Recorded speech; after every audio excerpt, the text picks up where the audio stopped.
말씀을 제대로 이해하기 위해서 다시 이사야서의 전체적인 구성을 다시 먼저 말씀을 드리겠습니다. 유다가 멸망할 것이다. 이것이 1장부터 12장까지였죠. 또 유다를 중심으로 하는 그 주변 나라들이 멸망을 당할 것이다. 이런 예언이 13장부터 23장까지 있었습니다.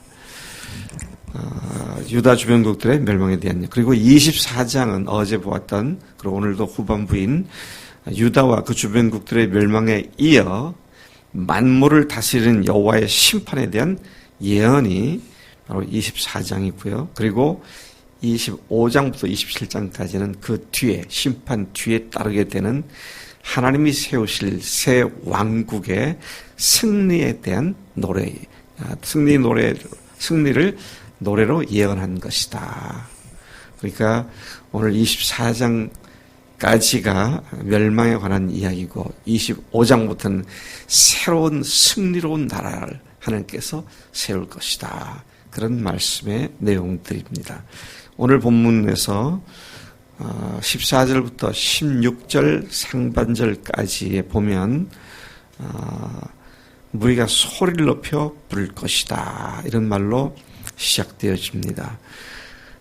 24장 1절부터 13절 어제까지 말씀에서는 온 세상이 하나님의 심판으로 땅이 황폐화되고 주민들은 슬픔에 잠길 것이라고 예언했는데 14절부터는 갑자기 온 세상 곳곳에서 사람들이 여호와께 영광을 돌리고 찬양할 것이라고 예언을 합니다. 14절 첫 번에 보면 무리가 소리를 높여 부를 것이며, 여기서 무리가 누군가? 여기서 말하는 무리는 민족들 중에서도 심판에 살아남은 자들에 관한 언급을 하고 있는 것을 보입니다. 그들은 포악한 죄인들을 심판하시는 하나님의 위엄으로, 하나님의 심판 중에서도 살아남은 민족들, 살아남은 사람들입니다. 그들은 포악한 죄악들을 심판하는 여호와의 위엄으로 말미암아 소리를 높여 크게 외치고 찬양하고 있는 모습을 지금 예언하고 있습니다. 그 무리들은 어디서 나타난 사람들인가?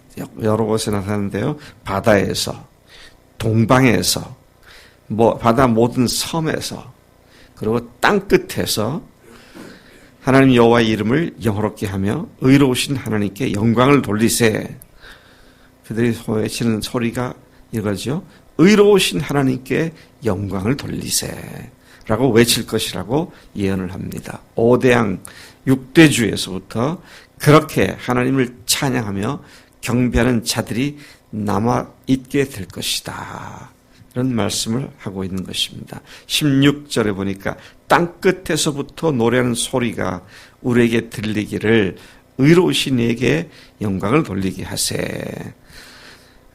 이 말씀, 남아있는 자들에 관한 얘기는 이사야서 우리 앞에 봤던 17장과 19장에서 환난 중에서 살아남은 자들이 하나님을 경배할 것이라고 예언한 바가 있는데, 여기서 다시 반복되어서 그 마지막 때에 그렇게 할 것이라고 예언하고 있습니다.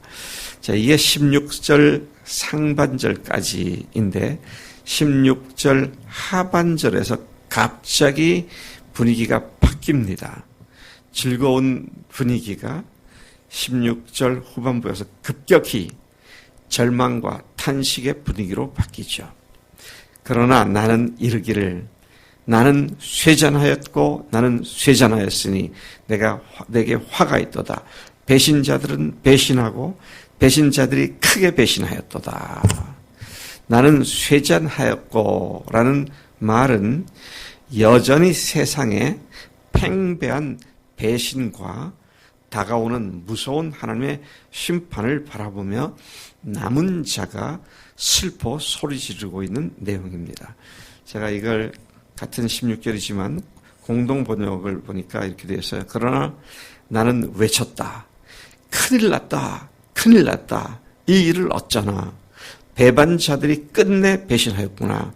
배반자들이 음모를 꾸미며 배신하였구나.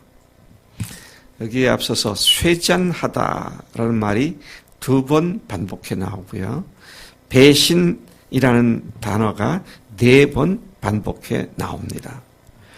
쇠잔은 영어로 살펴보면 그 의미가 leanness, 기댄다, 의지, 믿고 몸을 기대고 의탁한다, 그런 말입니다. 자, 그래서 이 공동 번역이 큰일 났다, 큰일 났다, 이 일을 어쩌나, 배신이 팽배했다, 믿을만하고 기댈만한 놈이 하나도 없구나, 이제 이런 탄식의 소리를 지금 하고 있는 것입니다. 사람들이 하나님과의 언약을 깨트린 죄를 지은 것은 배신으로 표현되고 있는데, 이 배신이라는 단어가 4번 반복해서 나오고 있죠. 이거는 인간 숫자로서 완전하다, 더 이상 말할 수 없이 완전히 배신한 자들이다. 하나님을 떠나서 하나님을 의지하지 않고 자기 꾀와 사람들을 긁어모아서 사람들의 힘을 의지하려고 하는 그것이 바로 배신인데, 하나님을 거부하는 것인데, 이러한 완전히 사람들이 배신하는 그런 상황을 예언하고 있는 것이죠. 우리가 하나님의 자녀가 되고 하나님의 천국 백성이 된 것은 전적으로 하나님의 약속의 말씀을 믿고, 우리도 그분의 언약에 근거하여 하나님을 주님으로 모시겠다고 언약함으로, 약속함으로써 언약의 자녀들이 되었습니다. 하나님과 우리는 약속 관계로 형성되어진 놀라운 축복의 자리입니다.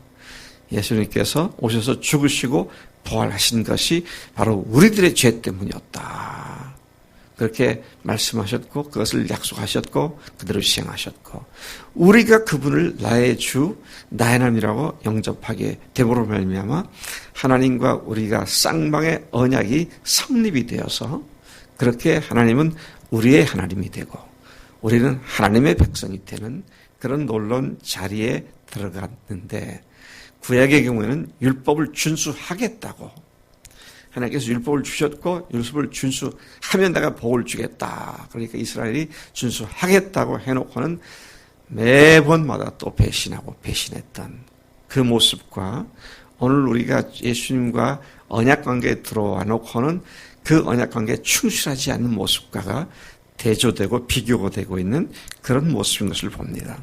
17절 말씀이 이렇습니다. 땅의 주민아, 두려움과 함정과 올무가 네게 이르렀나니. 하나님과의 관계가 문제 생기면 그 결과는 자신에게 두려움과 함정과 올무가 되는 것이다, 그렇게 말씀을 하시는 것이죠. 18절에도 보니까 두려운 소리로 말미암아 도망하는 자는 함정에 빠지겠고, 함정 속에서 올라오는 자는 올무에 걸리리니 이는 위에 있는 문이 열리고 땅의 기초가 진동함이라. 이게 함정에 빠졌어도 문제고 올라와도 문제고 하늘이 흔들리고 땅이 흔들리고 도대체 피할 곳이 없는 그런 심판을 얘기하고 있는 것이죠. 두려운 소리로 그랬는데요. 여기 두려운 이런 단어와 그 도망하는 자가 함정에 빠지고 그랬는데 함정이라는 단어하고요. 그리고 올무에 걸리리니, 올무에 걸린다는 단어가, 이 세 단어가 히브리 원어로 한번 제가 읽어볼 테니 들어보세요. 하파하드, 하파하트, 하파흐, 발음이 다 비슷합니다. 같은 발음을 내는 단어들을 동원해가지고 철저하게 어디에 빠졌든 어디에 어려움을 당했든 거기서 망할 것이다, 피할 수가 없을 것이다, 그렇게 말씀을 하고 있는 것이죠. 이것은 아무도 심판에서 벗어날 수 없다는 사실을 강조하고 있는 말씀입니다. 두려운 소리를 듣지 않기 위해 아무리 도망쳐도 소용이 없고 결국 함정에 빠지고 함정에서 올라와도 결국 올무에 걸리게 된다는 말씀이죠. 19, 20절에서는 이렇게 말합니다. 땅이 깨지고 깨지며 땅이 갈라지고 갈라지며 땅이 흔들거려 흔들리며 땅이 취한 자같이 비틀거리며 비틀비틀하며 원두막같이 흔들리며.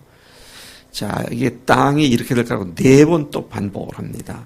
어제 말씀드렸죠. 이 땅은 그냥 한 특정한 지역인 랜드가 아니라 지구 전체를 말하는 것이라고, 하나님의 마지막 심판은 전 지구와 우주에 걸쳐서 진행될 것이라고 하는 말씀을 이사야를 통해서 이미 내비친 예언의 말씀을 해주신 것이죠. 또 뒤에 가서 보면 높은 군대로 표현된 악한 마귀와 악한 영들을 심판하신다. 그래서 우주적인 규모로 이루어진다는 말을 그래서 하게 되는 것이죠. 21절부터 23절까지 보면 그날에 여호와께서 높은 데에서 높은 군대를 벌하시며 땅에서 땅의 왕들을 벌하시리니, 높은 데에서 높은 군대를 벌한다는 말은 마귀와 그 졸개들로 구성되는 악한 군대를 얘기하는 것이죠. 그리고 땅에는 왕들이 높지 않습니까? 그러니까 하늘이든 땅이든 높은 것들이 다 멸망을 당하게 되고 하나님께 굴복을 당하게 된다. 그런 말씀을 지금 예언하고 있는 것이죠. 우리는 지금 주님이 오실 날이 임박한 시대에 살고 있기에 이 말이 무슨 말인지를 이해를 합니다. 주님이 오실 때 마귀를 영원한 무적행 밑바닥이 없는 굴로 떨어지게 할 것이고 세상 권력자들을 패하고 그분이 왕으로서 임재하시게 되는 이 사실에 대한 예언이라는 사실을 우리가 쉽게 알 수 있습니다. 드디어 주님의 영광이 완전히 나타나게 되고 해와 달로 표현되어지고 있는 고대 중동의 사람들이 믿었던 중요한 신들이 하나님 앞에서 부끄러움을 당하게 될 것이다. 그러니까 하나님이 아닌 다른 신을 믿던 사람들이 얼마나 부끄러움을 당하게 될지를 말씀하고 있습니다. 그들은 결코 이스라엘의 하나님 여호와와 견줄 수가 없는 존재고 오직 하나님만이 왕이심을 분명하게 선포하는 그날이 올 것이라고 예언을 하고 있습니다. 아까 5대양 6대주에서 하나님을 그 위에 크신 위엄으로 말미암아 하나님을 찬양하라고 외치는 소리가 있겠다. 예수님 이후에 오는 세계가 지금 5대양 6대주에서 믿는 사람들이 하나님을 찬양하고 있죠.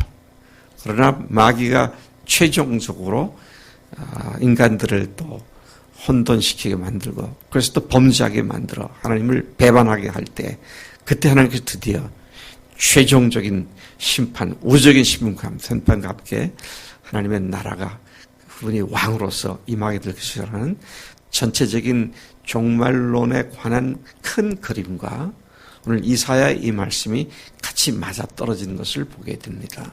자, 이 말씀을 생각하는 가운데 우리가 이 아침 깊이 생각해야 할 것은 그야말로 우리는 5대양 6대주에서 온갖 민족과 방언들이 하나님을 찬양하는 소리를 듣는 시대에 살고 있습니다. 어제 하오성 인도네시아 선교사가 저한테 아주 즐거운 소식을 하나 보낸다고. 그래서 보니까 한국 침례교 총회에서 찬양 대회를 하려고 했는데 코로나 때문에 비대면으로 각 찬양 팀들이 녹화한 것을 보내라고.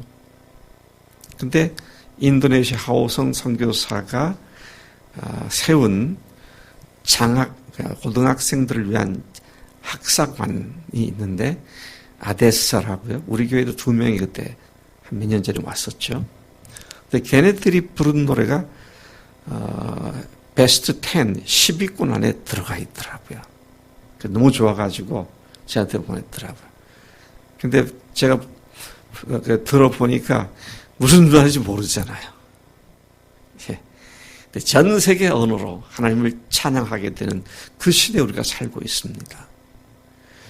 그리고 전 세계 규모로 팬데믹이라고 하는 엄청난 재앙을 지금 한복판에 우리가 살고 있습니다. 아무리 생각해도요. 지금이 마지막 때인 것이, 마지막 중에서도 마지막인 것이 분명하다고 생각되십니다. 근데 이것을 2700여 년 전에 이사야를 통해서 하나님께서 이미 예언하셨다고 하는 것은 역사의 주관자이신 하나님, 시간과 공간에 매이지 않는 하나님께서 태초부터 예정하셨던 그대로 오늘 이 시간, 이 시점까지 인도하신 것을 보면서 놀랍기도 하고 두렵기도 하고 또 큰 소망을 갖게 되는 이 복된 말씀인 줄로 믿습니다. 주님 언제 오시든지 아멘. 주여 오시옵소서. 환영하는 자리에 우리가 서서 주님과 함께 기뻐하는 그런 삶의 자리에 항상 있기를 축복합니다. 하나님 아버지 감사합니다. 이 아침에 참으로 놀랍습니다. 2700년 전에 예언하신 말씀이 2000년 전에 예수님을 통해서 완성되었고 또 지난 2000년 동안 하나님 그 예언의 말씀이 이루어져서 오늘 우리가 이사야 24장에 있는 말씀이 실현된 세상에 살고 있음을 감사합니다. 또 끝나지 않은 또 다시 다가올 예언들을 생각하면서 우리가 오늘 어떻게 살아야 할지를 다시 일깨워 주시니 주님 그렇게 살겠습니다. 우리 각자를 부활하신 주님께서 성령의 권능으로 붙잡아 주셔서 주님을 기쁨으로 만날 그날을 바라보고 오늘을 깨끗하고 거룩하고 당당하게 순결한 주의 종이 되어 주님을 위해 사는 그런 하루가 되도록 인도하실 줄로 믿습니다. 감사합니다. 예수님의 이름으로 기도했사옵나이다. 아멘. 아멘.